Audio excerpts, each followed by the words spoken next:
Hi, my name's Pat, and this is episode 11 of the 100K Build Challenge, where I'm trying to see if I can make $100,000 using only AI tools. Quick update for you guys, my app has now made over $2,500, and I think I might be onto something, and I also think it might be because of one tough decision I made when starting this project. And that's what I'm going to be sharing with you today. But before we get into that, let me remind you of the rules. Rule 1 is that I can only use AI tools. Rule 2 is I must document everything right here on this channel.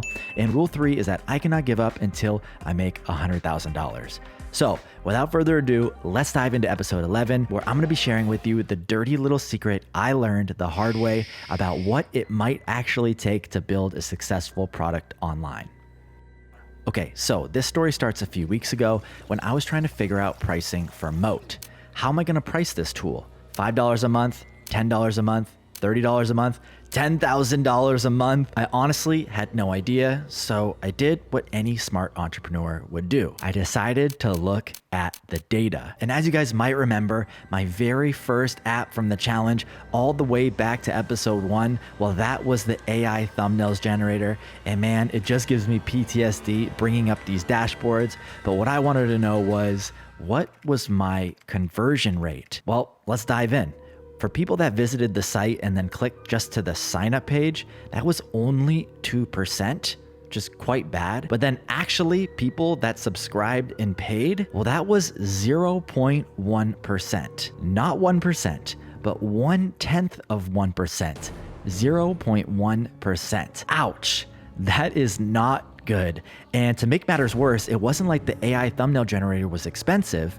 It was $9 a month. So what do I do now? Do I price it even lower? Do I price it higher? Do I do yearly subscriptions? I did not have an answer for this, and honestly, this was really demotivating. But everything changed when I got on a call with this guy named Deven. He's built a cool business that makes over $20,000 a month, and I was interviewing him for the main Starter Story YouTube channel. And over, he kept talking about this one thing: lifetime deals. And immediately, that got the juices flowing for me. What if I didn't charge a subscription at all and I did a one-time payment lifetime deal? Would that solve all my problems? I started looking into this, and honestly, I got mixed results. Some people say they regretted doing lifetime deals, while others said it changed their business and it was the best decision they ever made. There are certainly pros and cons to a strategy like this, and honestly, I was a bit skeptical. Here were my main hesitations. Number 1 is that because my product uses LLM APIs, which cost money, what would happen if a customer costs more than I actually make from them in terms of revenue? My second hesitation was, if I make all the revenue upfront then I will lose all future revenue that I can make from that customer as well. And my third hesitation was regarding support. As you guys know, I'm a one-man show. So what if these customers take away all my time from me and bombard me with support and questions? I wasn't sure if this was the right move, and I had a lot of thinking to do. So I went on a long walk with Bernie and I weighed my options. And by the time I got home from my walk, I said, screw it. What's the worst thing that could happen? Let's give this one a try. So that's what I did. I priced my app at $19 for lifetime access, and within hours, people started buying. The conversion rate compared to the AI thumbnails maker was even more staggering. It skyrocketed. It was 7 times higher than it was in the thumbnails app. That's like over 1,000% increase. I was super excited about that, but I was still unsure how it would impact the business. Would it still be profitable? Would I be drowning in support? Am I shooting myself in the foot by doing this? Well, over the next few days, I learned and realized a few things that changed my mind on this whole lifetime deal thing. So in terms of time, my big hesitation was, how will adding a lifetime deal impact my customer support? Can I afford to spend 20 hours supporting one customer who paid $19? Well, then I realized early on, that's the wrong way to think. If one person buys your product and actually uses it, that's gold. You're not losing 20 hours. You're investing 20 hours into learning what customers need, fixing their problems, and getting your product closer to product market fit. In fact, the scarier situation is the opposite. someone pays you or never pays you at all, never uses the tool, and quietly leaves. That means no feedback, no retention, and no growth. At the beginning, you should want people who use the product so much that they need your time and support and ask you questions. The second hesitation was around costs.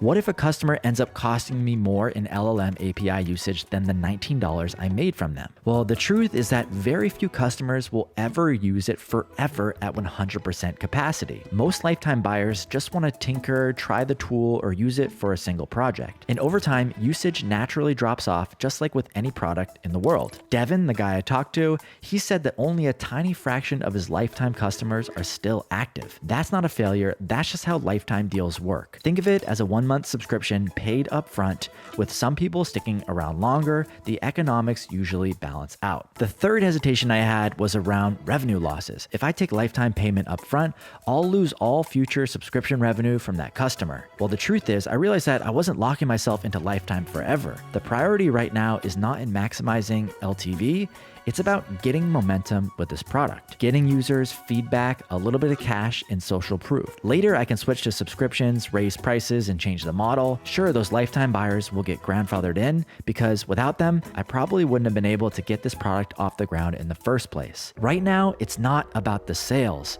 Customers are giving me feedback, they're telling me what they like, what's broken, and what features they want next. That feedback is worth way more than the few $1,000s I've made so far with the project, because I know I'm building something for the long run, something that will make tens or hundreds of thousands of dollars per month eventually, and I want to get there by building a great product. And I will not get there if I don't get feedback from actual customers. So with all of this, I realized that a lifetime deal for me right now is actually the move. I tried it, it's working, so I'm gonna keep doing that. And here's my plan. I started with lifetime deals to validate and get momentum. And as I add more features, I will slowly raise that lifetime price over time. And then eventually, when it feels right, I will transition the product to subscriptions. But right now, $19 is a no-brainer buy, especially considering other products cost more than $19 a month. And with Moat, you get a database of proven social media templates that you can use right now. That makes that $19 price a no-brainer as I continue to get feedback. And at the end of the day, I realize just because other people are doing subscriptions, that doesn't mean that I have to do it. I dropped my ego and realized that lots of other businesses do this lifetime thing, so there must be a reason for it. That's why I tried it. It worked, and I'm gonna keep doing that right now. So if you're building anything or planning on launching anything soon, consider starting with a lifetime deal. Get a few people to pay you something and use that momentum to keep building and build something great. This has been episode 11 of the 100K Build Challenge. Thank you guys for watching, and let me know in the comments what you think about lifetime deals. Would you buy one? I'll see you in the next one.